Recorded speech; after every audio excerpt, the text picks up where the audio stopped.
South ఇండియాలోని అతి తక్కువ ధరలకి రత్నాలనందించే ఏకైక సంస్థ 6JVR.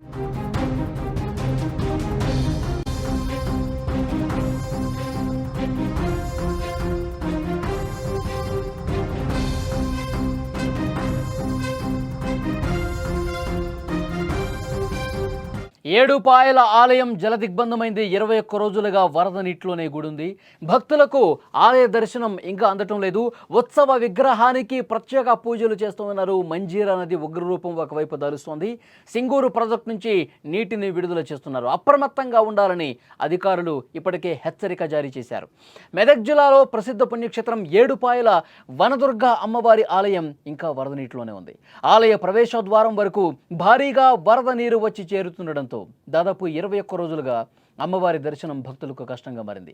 ఈసారి వరదలు సాధారణంగా లేవని, చాలా రోజుల పాటు వరద నీరు తగ్గటం లేదని భక్తులు చెప్తున్నారు. దీనికి ప్రధాన కారణం సింగూరు ప్రాజెక్టు గేట్లు తెరుచుకోవటమే. సింగూరు గేట్లు తెరుచుకోవడంతో మంజీరా నది ఉగ్రరూపం దాల్చి ఉరకలేస్తూ ప్రవహిస్తోంది. ఆలయాన్ని ముంచెత్తినటువంటి పరిస్థితి. లోతట్టు ప్రాంతాలు పూర్తిగా జల దిగ్బంధంలో చిక్కున్నాయి. ఏడుపాయల ఆలయం ఉన్న ప్రాంతం పూర్తిగా మునిగిపోయింది. అధికారులు ఎవరిని కూడా గుడి లోపలికి అనుమతించడం లేదు. అమ్మవారిని దర్శించుకునేందుకు దూర ప్రాంతాల నుంచి వచ్చిన భక్తులు నిరాశగా వెనుదిరుగుతున్నారు. ఒక్కసారి విజువల్స్లో మీరు చూడండి. ఆ వరద ప్రవాహం ఒక్కసారిగా, ఎందుకంటే సింగూరు గేట్లు ఎత్తివేయడంతో ఒకవైపు భారీ వర్షాలతో అక్కడ ప్రాజెక్ట్ నుంచి వరద బాగా పొంగుకొస్తుంది. మొత్తం ఏడుపాయల్ని ముంచెత్తుతూ ఆ వరద ప్రవహిస్తున్నటువంటి దృశ్యం కూడా మీరు చూడొచ్చు. ఎంత వేగంగా ఆ వరద ప్రవాహం కొనసాగుతుంది ఆలయం దగ్గర మనం చూస్తున్నాం. చాలామంది భక్తులు వస్తూ ఉన్నారు. చాలా సెంటిమెంట్గా భావిస్తూ ఉంటారు. ముఖ్యంగా తెలంగాణ ప్రాంతం నుంచే కాదు, చుట్టుపక్కల రాష్ట్రాల నుంచి కూడా చాలామంది వనదుర్గామాత ఆలయాన్ని ఏడుపాయల్లో దర్శించుకుందామని చెప్పి వస్తూ ఉంటారు. కానీ ఇక్కడ వరద ప్రవాహాన్ని చూసి ఆలయాన్ని దర్శించుకునే భాగ్యం లేకపోవడంతో వాళ్ళందరూ కూడా కొంత అసంతృప్తి గురై వెనుదిరిగిపోతూ ఉన్నారు. కానీ భక్తులు భద్రత మాకు ముఖ్యమని చెప్పి ఆలయ అధికారులు చెప్తున్నారు. అక్కడ స్థానిక అధికార యంత్రాంగం కూడా అక్కడ ఎప్పటికప్పుడు పర్యవేక్షణ చేస్తూ ఉంది. ఎవరు కూడా భక్తులు లోపలికి రావటానికి వీల్లేదని చెప్పి చాలా స్పష్టంగా హెచ్చరిక జారీ చేసిన పరిస్థితి. ఎందుకంటే ఎంత ఉధృతంగా ఆ వరద ప్రవాహం ఆ సింగూరు ప్రాజెక్టు గేట్లు ఎత్తడం వల్ల ఇంకా ఆ ప్రవాహం అంతకంతకు పెరుగుతుంది. ఎందుకంటే ఎగువ నుంచి వస్తున్నటువంటి వరద ప్రవాహం కూడా, ఎగువ నుంచి వస్తున్నటువంటి ఆ వాటర్ మొత్తం కూడా ఫ్లోటింగ్ ఎక్కువగా ఉంది. అందుకే ప్రాజెక్టు గేట్లు కూడా ఎత్తి నీటిని కిందకు వదులుతూ ఉన్నారు. ఈ నేపథ్యంలోనే ఆలయ పరిసర ప్రాంతాలు మొత్తం కూడా వరద ప్రవాహంతో నిండిపోయింది. అక్కడ ఆలయం దగ్గర ఉన్నటువంటి చాలా వసతులు కూడా పూర్తిగా మునిగిపోయినటువంటి పరిస్థితి. అందుకే భక్తుల్ని ఇంకా అనుమతించట్లేదు. వరద ప్రవాహం ప్రమాదకర స్థాయిలో అక్కడ ప్రవహిస్తుంది కాబట్టి అమ్మవారి దర్శనం లేకున్నా నిత్య పూజలు మాత్రం ఆగట్లేదని ఆలయ అధికారులు చెప్తున్నారు. అమ్మవారి ఉత్సవ విగ్రహాన్ని ఆలయం పక్కనే ఉన్న రాజగోపురం వద్దకు తరలించారు. అక్కడ పండితులు నిత్యం పూజలు చేస్తూ ఉన్నారు. ఈ సందర్భంగా భక్తులు అక్కడి నుంచే అమ్మవారిని దర్శించుకుని తమ మొక్కులు తీర్చుకుంటున్నారు. ఆలయం లోపలికి వెళ్ళేటువంటి అవకాశం లేకపోవడంతో, అక్కడ ఆలయం లోపలికి వెళ్ళి దర్శించుకునే భాగ్యం లేకపోవడంతో అమ్మవారిని ఇటువైపు రాజగోపురం దగ్గరికి తీసుకొచ్చి ప్రతిష్ఠించడంతో ఇక్కడి నుంచే కొంత దూరంగా అమ్మవారిని చూసుకుని దర్శించుకుని వెళ్తుండటంతో కొంతలో కొంత వాళ్ళు సంతోషం వ్యక్తం చేస్తున్నారు, సంతృప్తి వ్యక్తం చేస్తున్న పరిస్థితి.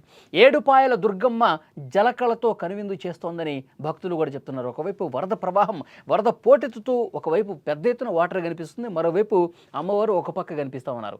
సో ఇలాంటి భాగ్యం మాకు గతంలో ఎప్పుడూ కలగలేదని చెప్పి చెప్తూ ఉన్నారు మరికొంతమంది భక్తులు. ఈసారి మాత్రం 21 రోజులకు పైగా వరద నీరు తగ్గదని చెప్తున్నారు. ఎందుకంటే వర్షాకాలంలో ప్రతిసారి కూడా ఏడుపాయల దగ్గర భారీ వర్షం పడితే ఇలాంటి సిచ్యువేషన్ ఉంటుంది.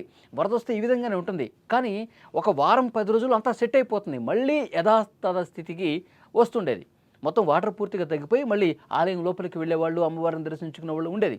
కానీ 3 వారాలు గడుస్తోంది.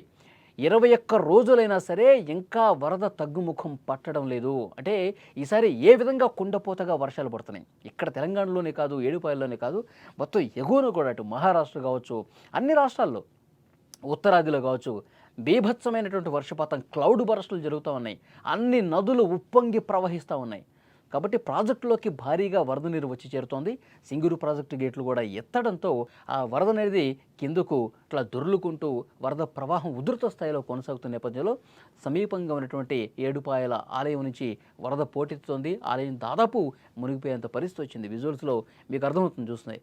సో డెఫినెట్గా భక్తులు మాత్రం ఇంకా వస్తానే ఉన్నారు, అమ్మవారిని దర్శించుకుంటూనే ఉన్నారు. ప్రధాన ఆలయంలోకి అనుమతి లేకపోవడంతో అమ్మవారిని రాజగోపురంలో ఉంచి ప్రత్యేక పూజలు చేస్తున్నటువంటి పరిస్థితి ఉంది. ఇంకా కొన్ని రోజుల పాటు ఇదే విధంగా పరిస్థితి ఉంటుంది అని చెప్పి చెప్తా ఉన్నారు. వరద నీటిలోనే ఇంకా ఇంకొన్ని రోజులు ఉండే అవకాశం ఉన్నట్టుగా సమాచారం ఉంది. మంజీరా నది ప్రవాహం రోజు రోజుకు పెరుగుతోంది. అక్కడ నది పరిసర ప్రాంతాల్లో ఉండే రైతులు, మత్స్యకారులు అప్రమత్తంగా ఉండాలని ఇప్పటికే అధికారులు హెచ్చరించారు. ఎవరూ కూడా వేటకు నదిలోకి వెళ్ళకూడదని సూచించారు. అధికారులు, పోలీసులు నదీ పరివాహక ప్రాంతాల్లో భద్రతా చర్యలు కూడా కట్టుదిట్టం చేశారు. మొత్తం మీద భక్తులు వరద నీరు తగ్గే వరకు వేచి ఉండక తప్పని పరిస్థితి ఏర్పడుతోంది. ఈ పరిస్థితి ఇంకా ఎన్ని రోజులు ఉంటుందో కూడా చెప్పలేని సిచ్యువేషన్ ఉంది. ఎందుకంటే వర్షాలు ఇంకొన్ని రోజులు పడే అవకాశం ఉంది. వరుస అల్పపీడనాలు ఏర్పడతా ఉన్నాయి. ఆ అల్పపీడన ప్రభావంతో వర్షాలు ఇంకొన్ని రోజులు ఉండే అవకాశం ఉందని వాతావరణ శాఖ ఒక పక్క చెప్తోంది. సో ఈ వర్షాలు ఎప్పుడు తగ్గుముఖం పడతాయి, ఎప్పుడు మళ్ళీ నార్మల్ పరిస్థితుల్లోకి వస్తుంది, మళ్ళీ అమ్మవారిని ప్రధాన ఆలయంలో ఎప్పుడు ప్రతిష్ఠిస్తారు, ఇదంతా కూడా భక్తుల్లో కొంత అయోమయ పరిస్థితి కనిపిస్తోంది. అయినప్పటికీ కూడా అమ్మవారి మీద ఉన్నటువంటి భక్తితో వనదుర్గామాతను దర్శించుకుంటున్నారు. వాళ్ళు తాము దర్శించుకొని అమ్మవారి ఆ కటాక్షం పొందుతున్నటువంటి పరిస్థితి ఉంది. విజువల్స్లో మీరు చూస్తున్నారు, ఆలయ పరిసర ప్రాంతంలో ఎంత ఉధృతంగా అక్కడ నదీ ప్రవాహం కొనసాగుతుంది, ఏ విధంగా వరద పోటెత్తుతుందో చూస్తున్నాం. అత్యంత ప్రమాదకరంగా అక్కడి పరిస్థితులు ఉన్నాయి. ఒక్కసారి ఆ లోపలికి ఏమన్నా మనం జారి మొత్తం ప్రవాహంలో కొట్టుకుపోయే పరిస్థితి ఉంది. అందుకే అధికారులు ఎక్కడికక్కడ భద్రతా చర్యలు తీసుకున్నారు. ఎవరు ఒక్కళ్ళు కూడా ఇటువైపు రాకుండా ఉండేందుకు చాలా పటిష్టమైనటువంటి భద్రతా ఏర్పాట్లు అధికారులు తీసుకున్న పరిస్థితి ఉంది.